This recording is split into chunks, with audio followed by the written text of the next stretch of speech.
G'day legends, I hope that you're having a fantastic day and so far a fantastic end to your week. Now this is the first video in my new space where I'll be filming from now on, so if there's any problems with the audio or the visual or whatever, I will sort that out over the coming days as we do a little bit of trial and error. Now I was meant to come to you today with an update from the oncologist. I waited 2-3 hours for my appointment and then I got sick of it, called up, I said you can cancel the appointment, I'll make another one, I'm not waiting for you. I'm already dealing with this illness that takes time away from me. I'm not wasting time with you people. So that's great. But of course, as always, we do have a lot to go over. Now, Ukraine, as I'm speaking, is under a large missile attack from Russia. This is potentially in response to, we've seen Scalp Storm Shadow missiles used back inside Russia over the past 24 hours in Kursk. So we'll talk about that. But there are warnings that there may be much larger missile strikes as well within the next coming days. So we'll talk about that. Of course, we're going to look at the maps. Now, we do have some changes on the maps, and we will look at geolocated footage as well as footage of other strikes that can give us an idea of the strategic situation currently right on that front line. I want to talk about drones, I want to talk about mines, and I want to look at an interview that President of Ukraine, President Volodymyr Zelensky, has had with a dear friend of mine, Trey Yingst, and some things that he has said about this. But where I will start is, of course, these missile attacks. Now, the one most prevalent, of course, we've seen the ATACMS be used back across into Russia for the first time since that policy was shifted from President Biden. Now, what we know is that the UK and France, who didn't have the balls to sign off for the Storm Shadow or a Scalp to be used without the US, once the US has, then these French and UK weapons have been used. And this is what we have seen overnight, is up to 12 Storm Shadow Scalp. It's the same system, just from a different country of origin. Missiles be used back in Kursk. Now, pity we have like a potato camera here, so that's a problem, but we can see strikes against some facilities in here, Russian facilities back in Kursk. Some say this is a command headquarters, bunkers in here. Again, it's very, very hard to tell and to get some level of battle damage assessment in here, but to use a system like that that has very small numbers, it's very expensive, and for the first time, and with using the intelligence, the Western intelligence, satellite data, all of that we know is to go into that, you would presume that it is a high value target. What effect on the target we have? Well, we don't really know, but let's look at what actually is there. So this is a zoom in on Google Earth, Google Maps of what is here, and it's looking like it struck these facilities here, which people are saying are underground bunkers and claiming that they are command positions here in Kursk. Now, let's look at how far this is from the border in Ukraine. About 50 k's. Now, of course, I've gone back over here. These would have been launched much further back, likely of Su-24 aircraft, but it gives us an idea the depth of these. Now, why is this area important? So this pin drop here is where those missiles hit. Now, where I've just drawn in this random like sort of front line around Lyubimovka, this is close enough to where the front line where Ukraine is occupying territory back into Russia. Of course, this is Suja, which you'll be familiar with. But these red lines in here, what I've pointed out, is where these main roads are intersecting. So from where we've seen these strikes on what was claimed to be a command position, these main roads leading through Korenovo, Lyubimovka, where the front line of fighting is in here. And it wouldn't surprise me if there was some level of command positions there. So we've seen those strikes increasing there, but it has given me some thoughts. Is could the ATACMS and Storm Shadows be really used in this area? Will we see them used in other areas back inside Russia, not just Kursk? But also, could this help limit Ukrainian losses in Kursk if Ukraine needs to withdraw out of here? Logistics are very difficult, and I'll show you some footage actually now. It's in the wrong folder, but regardless, I want to show you then this. So we'll jump across into the Kursk maps folder, and for the second time in a row, we've seen strikes by Russian Iskander missiles in this Yanakivka. Now, like I showed you the main roads around, this is then the road that runs out through Lyubimovka, Korenovo. So the road runs through here, which is where I showed you that connects up to where the Storm Shadow scalp struck. But what I wanted to look at was this footage here for us the second day in a row. So we can see some level of build-up of something here. We can't really tell, but it looks like vehicles and these Ukrainian vehicles and military positions in here. And then we see, of course, Iskander strikes on areas here and then burning afterwards. Now, second day in a row here, and this makes sense. This is one of the main roads leading into Sudzha. So we could see that Russia is trying to limit logistics into here, and winter, as we have said, logistics into Kursk is going to become more and more difficult. So we know Ukraine wants to strike to make the war more expensive for Russia with those Storm Shadows and Scalps, but on the same time, could it be that this front line in here, that there couldn't be withdrawals out of here without suffering significant losses to actually help either logistics get in to reinforce the elements in here, or potentially help a withdrawal if there needs to be as the weather becomes more poor. So we'll continue talking about Kursk and then we'll go back to the strikes. So we come onto the map. So of course, here's Ukraine in the center, the capital of Kyiv. Red areas occupied since 22, purple since 14. But the blue here is area that Ukraine is occupying back into Russia. Of course, where it connects Sumy in Ukraine, Kursk in Russia. So there has been some changes, some significant changes today. So we go from yesterday to today, we do see a large reduction in that blue occupied area in here. Now, there was said to be a large cut-off of Ukrainian forces. Now, I can't show you any of this, but we can see from videos there have been multiple POWs that have been taken since some elements were said to be surrounded, and alleged another execution of a Ukrainian soldier as well. So Kursk is really heating up, and like I speculated, could the use case for these weapons be not just because Biden was feeling nice on the day and let's sign this policy off? Why didn't he do that 2 years ago? Maybe, hey, we've got these troops, these elements stuck in here to a degree. We need to either soften up the Russians to try and get logistics in to maybe then uplift these guys back out. I think getting these guys out of here to put them in another front line isn't as simple as an order. It's going to be very difficult because if Russia does have 50,000 troops built up in Kursk, why, if these guys withdraw, are they not going to cross back into Sumy? Again, the Kursk offensive is either going to be the biggest military mistake of the 21st century or the biggest blindside success ever. But currently it's looking, at least in my opinion, like a mistake. The most successful thing that's actually come of this is the informational war about North Koreans being in the fighting here, which there's no evidence of, but by selling that has signed off on, potentially, if correlation causation, on longer range weapon systems being used. But I want to go back out to missile strikes. So we've talked, of course, about the Storm Shadow Scalps being used in Kursk, but there is some large threats being thrown around, not only by Russia, but this is getting backed up by the State Department as well. The US Embassy in Kyiv received specific information of potential significant attack on November 20. This isn't common. This doesn't happen all the time. The embassy will be closed. Recommendations for US citizens to be prepared immediately shelter in the event of air alert is announced. Now, what this comes off is potential of an RS-26. An RS-26 is a nuclear-capable missile. Again, nuclear capable. Basically anything is nuclear capable. It can just be with a different warhead on it too. But reports have surfaced regarding a possible launch of an RS-26 ballistic missile. This is an experimental missile boasting a range of 2,000 to 6,000 kilometers, has not yet deployed. So this is still experimental.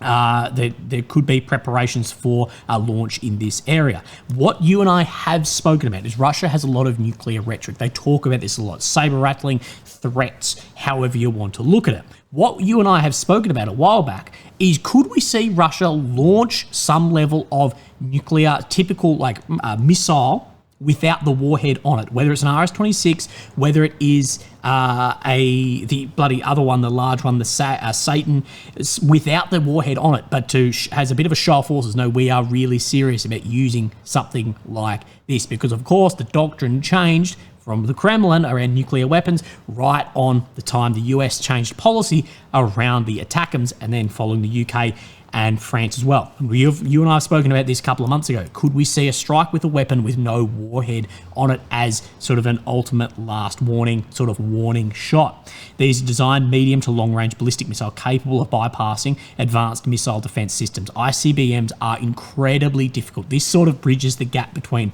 the typical rocket missile and ICBM. Russia may have covertly advanced its development and deployment capabilities. If the claim holds true, the RS-26 could become a new factor in Moscow's strategy to exert psychological pressure on Ukraine and its Western allies. As we've seen, then the State Department put out like these warnings. Western embassies in Kyiv, including those of the US, Spain, Greece and Italy, have announced temporary closures for the 20th of November, citing security concerns. And we have seen large missile attacks going on and continuing while I'm filming this. This blurs the line between intermediate and intercontinental ranges. A warhead carrying up to 1.2 tons, a payload equivalent of 3 Iskander missiles combined. That is if we're talking as far as just weight limit, that has nothing. You can't say it's going to be 3 times if it has a warhead on it. It's going to be 1,000,000 times more powerful. These can reach up to Mark 5 or higher, making it extremely difficult to intercept the existing missile defense systems, even Patriot or NASAMS. These coming back in are incredibly difficult, especially in large numbers. The developments over RS-26 contravenes now defunct intermediate range nuclear forces, the INF Treaty, which prohibited missiles of range between 500 and 5,000 kilometers. The treaties collapsed in 2019, triggered alleged violations from both Russia and the US removed restrictions on the deployment of such weapons. The RS-26 is being considered experimental. Its potential use in Ukraine could mark its debut in operational scenarios. And I wouldn't be surprised if we saw one of these nuclear systems without a warhead on it used by Russia as a threat, propaganda or real threat. Could be a disinformation campaign aimed at intimidating Ukraine and its Western supporters. Again, that if Russia were to fire one of these without even a warhead, could there be more threat of maybe let's not sign off on ATACMS Storm Shadow Scalp? Because of course, ATACMS Storm Shadow Scalp, it's using Western satellite data and as well as the terrain data too. So it is all programmed.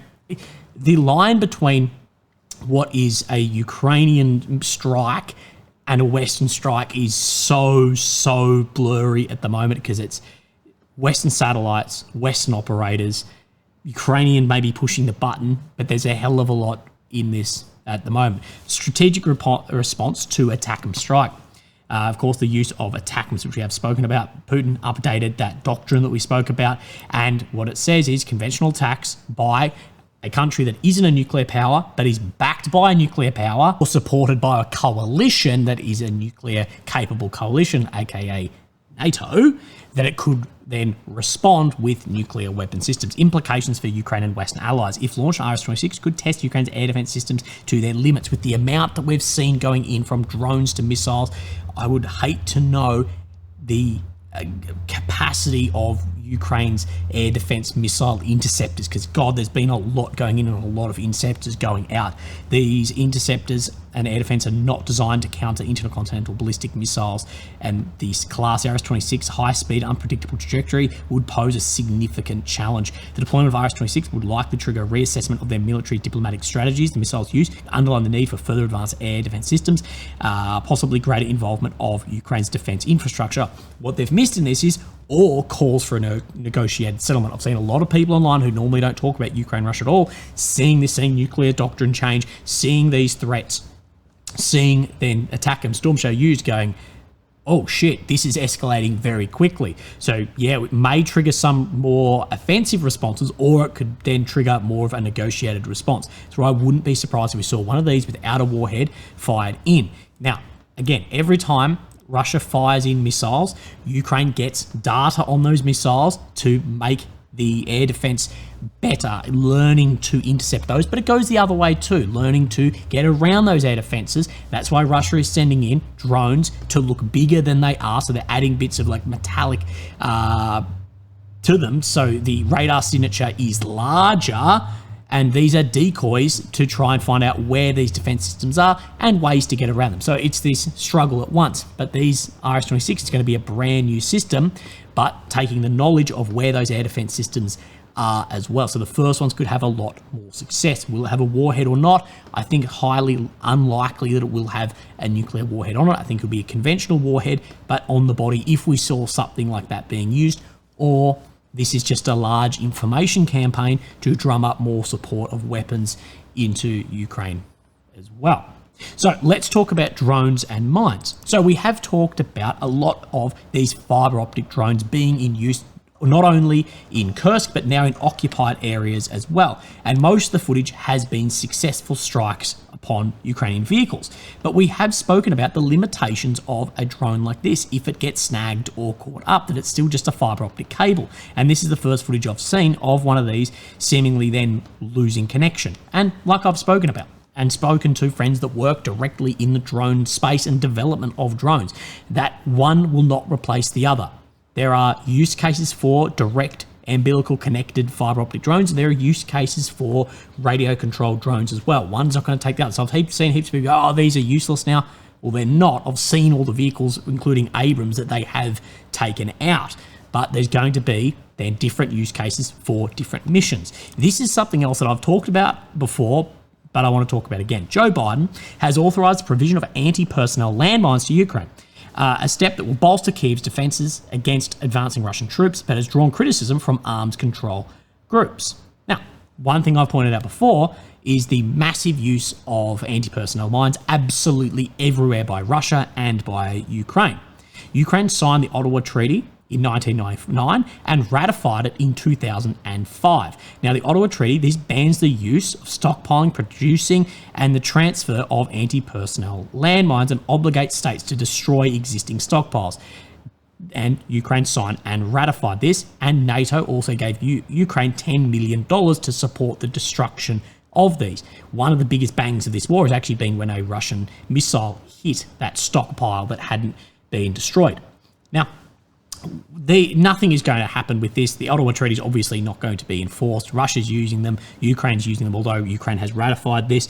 But one thing this war has shown us, as well as the war between Israel, Gaza, and Hezbollah in the south of Lebanon, is that these treaties basically mean nothing. No one is willing to enforce this, from the laws of armed conflict to Ottawa Treaty to the Chemical Warfare Convention.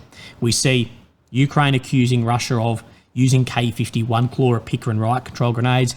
The Kremlin yesterday, Ministry of Foreign Affairs, I think it was through Lavrov, they put up criticising Ukraine of using chloropicker and K-51. There's enough video to show both Ukraine and Russia using chloropicker and K-51 grenades. And of course, landmines, anti-pers systems like this. And of course, we have seen, even with the pages that Israel used to blow up, these are an indiscriminate weapon system.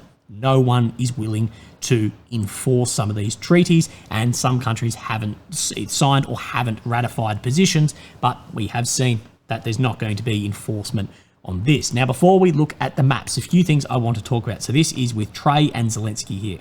What if the US government cuts military funding to Ukraine? If they will cut, I think we will lose. Of course, anyway, we will stay, we will fight.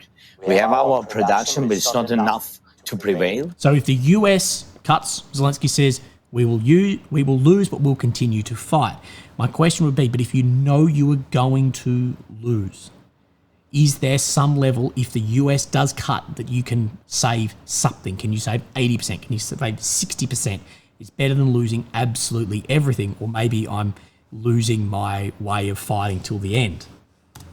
And I think it's not enough to survive. I can tell you right now, the production out of Europe, because they've been so reliant on cheap Russian energy and cheap America, or basically milking off America's teat for military security, is not there to replace the whole America would leave if that was to be made. But that will be, if such choice will be American choice, so we will decide what we will have to do. So it will be the next couple of months, next week's going to be incredibly interesting. But this is interesting as well. In the same interview with Trey, that President Zelensky spoke about ceding land to Russia in exchange for peace. While Kyiv has consistently rejected territorial concessions on the base of peace talks, the election of Donald Trump has raised fears that Ukraine may be pushed to the negotiating table under threat of the withdrawal of US aid. Zelensky is saying we cannot legally acknowledge any occupied territory of Ukraine as Russian. That is about those territories that are occupied by Putin before the full-scale invasion since 2014. Legally, we're not acknowledging that. We are not adopting that. Talking about the illegally annexed areas in 14, Crimea, of course, to stop the bloodshed in Europe. But this is where this gets interesting. I was already mentioning that we are ready to bring Crimea back diplomatically.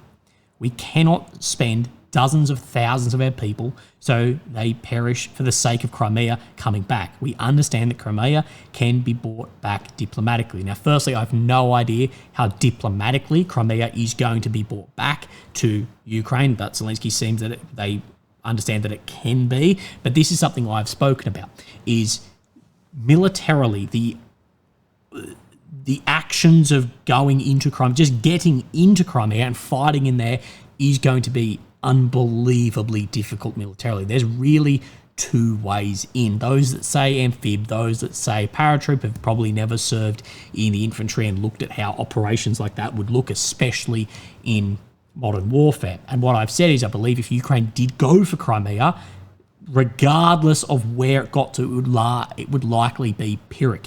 The difficulty there would take huge losses, and it's very interesting to see the messaging around this change for we get it back diplomatically. I believe so much this that we've been looking at over the past months has been setting up for negotiations. And this goes in line with what we reported. The Republican Party strategist, Brian Lanza, although has nothing to do with officially from Trump or Vance's position, that Crimea is gone. And I said at the time, I agreed that I believe militarily it is gone. Diplomatically, I have no idea what could be offered to Russia to give that back, because it's not going to go back for nothing. Putin said on November 20 that he's willing to discuss a ceasefire with Ukraine with Trump, but not make major territorial concessions. Ukraine won't make any territorial concessions either. And this is a very interesting thing to see written by Kyiv Independent. Moscow currently holds the advantage of the battlefield. It's unclear why Russia would choose to pause at this current phase. Why would Russia pause now unless it was offered a fair chunk? A growing number of Ukrainians favour a negotiated end to the war. This is around 52%, see that there should be a negotiated end to the war, potentially with concessions as well. And this is coming from that Gallup poll that we shared either yesterday or the day before, if you'd like to have a look at it. Now, let's have a look at the maps. Now, as of November the 21st, we are heading for probably the largest month of gains since 2022. So in October, which was the largest, was 490, and by 21st it's about 409. So we will see where this ends up at the end of the month. So let's have a look. I've turned on, of course, the red check in here are areas that Russia has got over the past 24 hours. And you can see some right around Kurakhove and Dalny as well. Of course, further closing up this salient that is developing down in here. Let me give this a measure. Let's go grey zone to grey zone, because there could be troops there. So 4.5 or under 4.5 Ks between those two. That is getting very concerning. So let's firstly have a look on the south here down around Kurakhove itself. So what we can see is by Suryak, he is showing that there is a break into Kurakhove itself. Not just the outskirts, but into the center of Kurakhove, far more than this. So this is the road leading down out of here, so break into here, but also showing around Dalny, that area out to the south coming under Russian occupation as well. Really skirting around with these black lines in here, those are the defensive works. So Southern Axis Russian took control of 35% of Kurakhove. Now let's move our way up, and this is the north near Beretsky. So it's both sides. Russia's trying to come around and flank Kurakhove rather than fighting in the center. Although the taking out of Stary Dam here may have forced Russia, if Ukraine did take it out, which from everything it looked like it was a controlled demolition. It looked like that. There's nothing to show that wasn't that. That I believe Russia may have been trying to do one of these ones. If this has been cut, they may have been forced into something like this. Again, we will see. But on that northern side, let's have a look here. So we can see in Beretsky, some ground being made by the Russian forces in here, still fairly close to what this map is showing. What does Suryak say? Russian army crossed the Solna River to control of the southern part of Soltanivskia. So in and around here. Now, what we can get is a confirmation of where the flag has been raised in Kurakhove. So we see where this road runs out just right on this building in here, where that grey zone has, where the red check has been updated to. We then go onto this footage and we can see a Russian soldier here putting up a Russian flag, as well as one on a transmission line or some sort of tower here. Sorry, not a transmission line, some sort of telecommunications tower here. Game bloody bloke, whoever climbed up to put that on you. Really, really exposing yourself there. But we are seeing a huge influx of Russian flags going up daily at a new area at the moment. So let's just move to the west of here. And we have Velikaya, Novoselovka, Rozdolny, and this is of course where Ukraine had the second axis, I'll say, of their 2023 counter-offensive, and we can see that Russia is crawling this back, and Russia has really opened up to the north of Shikatsky and to Rozdolny another front line hooking around. Now this does cause a lot of issues. If Russia was able to reach then Rozdolny and get fire control on this road, potentially fire control over here, it's going to be very difficult for Velikaya Novoselovka, as well as where the defensive lines actually sit in here. You can sort of see where that hook around is coming. That's what I believe the Russians are trying to do. Every time we see, this is what the Russians do, that envelopment of an area, and this is lining up basically bang on with what Suryak is showing. That Russian army intensified advances towards Mokriali, a valley taking control of new positions east of Rozdolny. So in both these grey areas, both these red check areas, that's exactly what it is looking like. And you can see this blue, this is one of the defensive lines in here, and that movement around Velikaya Novoselovka, where logistic lines could potentially be cut off. And of course you can see the dotted lines in here of where Russia want those oblasts to end the war. Of course, that's what they put out back in Putin's sort of peace offering, I guess, when the Swiss peace conference was on. Let's talk about Toretsk. Now, no changes shown on this map in here today, but we do know for a fact there was Russian troops present right where my cursor is up in here. They were present there, so it's at least grey zone and shown on this map correctly. Russian army made new advances at Zabalka district, reaching this street from the north. So out into the centres in here, re-entering some of these positions as well, we at least presume, because there has been some changes. Now, we need to move our way up into Chasiv Yar, where we know there has been some troops present in here, some Russian forces present, and a slow grind forward in Chasiv Yar itself and on the flanks. But this is some footage I wanted to show you. Chasiv Yar over the past 24 hours has been under massive bombardment. Now, to me, this is looking like artillery and MLRS as well, and this is what we see the Russian forces doing. We know they've been dropping fabs for a long time in Chasiv Yar. We know on the outskirts of Chasiv Yar, in and around these blocks in here and these blocks here, there was TOS-1 alphas being dropped. Those definitely weren't TOS, but we see this softening up of areas, so there's nowhere to sort of bunker down in, and then more of those troops start storming through. So I won't be surprised if we see more Russian forces, maybe off Ukrainian drone footage, in Chasiv Yar itself. Now, let's come Sloviansk, Kramatorsk, sort of Seversk front in here, and I'm going to have to bring up this map to get an idea of where I am looking. So we have Sloviansk, and then just in this green band out in here, there is this bridge, right in here, what is one of the main roads connecting across into Liman, Yampil, this whole front line out of